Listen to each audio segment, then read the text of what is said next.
Hello मित्रों, તમે મજામાં છો? આ મારો પહેલો વ્લોગ છે। આજે અમે ટ્રેક્ટરમાં અક્ષરોમાં વ્હાઇટનર રંગ કરેલો છે, આપણે તમે બતાવવા માંગીએ છીએ। આમ ટ્રેક્ટર પાસે જઈ રહ્યા છીએ।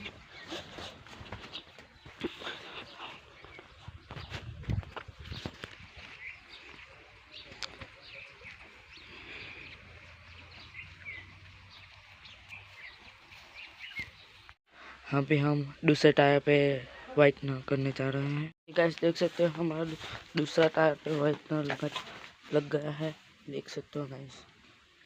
ये हमारा ट्रैक्टर का न्यू लुक आ रहा है।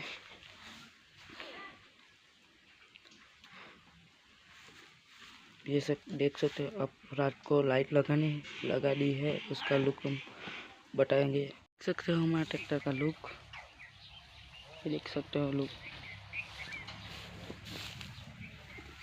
ये देख सकते हो ये लुक हमारे HMT ट्रैक्टर के लिए।